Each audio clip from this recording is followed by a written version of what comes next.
Voilà, donc le corona, on a choisi le corona parce que le corona est en train de faire des ravages dans ce monde. Partout, on suit les médias, on voit et on entend ce qui se passe dans le monde entier. Et plus particulièrement dans notre pays, on voit même qu'il y a des morts. C'est pourquoi on a choisi le corona, pour aider les gens à se protéger et à mieux se protéger contre cette maladie. Mais aussi le repentir, c'est parce que Allah subhanahu wa ta'ala nous a demandé de retourner vers lui. Quand nous avons ces problèmes, des problèmes de pandémie ou d'épidémie, on doit retourner vers lui. Parce que c'est lui qui a créé les gens, il sait ce qui doit les arriver et c'est lui qui peut aussi les protéger. C'est pourquoi malgré toutes les mesures qu'on a prises, le corona est là. Et vraiment, maintenant, pour éradiquer cette maladie, il faut associer Allah subhanahu wa ta'ala, ou bien même s'adosser sur Allah subhanahu wa ta'ala, parce que c'est lui qui sait. C'est pourquoi on a parlé de ça, parce que ce que nous avons entendu, parce que nous ne savons pas, on a écouté les spécialistes. Ils nous ont dit que cette maladie est d'une part bénigne chez les enfants. Et même si c'est bénigne, mais ces enfants-là peuvent être des transporteurs. Et c'est très dangereux, c'est nos vieillards.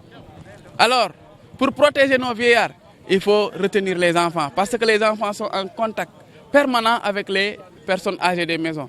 Parce que quand l'enfant vient, la première chose à faire, au lieu de courir vers son père, il court directement chez son grand-père ou bien sa grand-mère. Et quelquefois, ça ne s'arrête pas là-bas.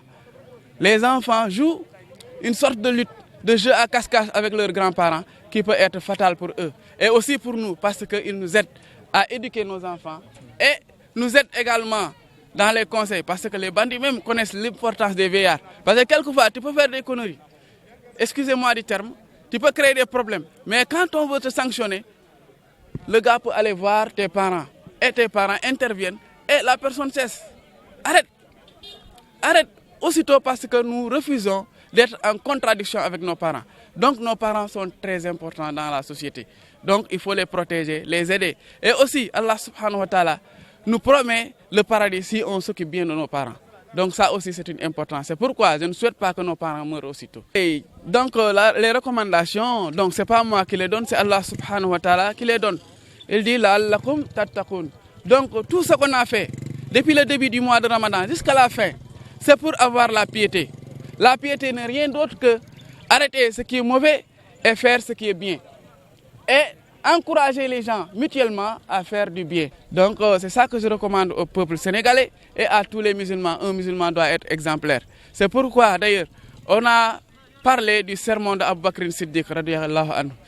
Un sermon très important qui est toujours à l'ordre du jour.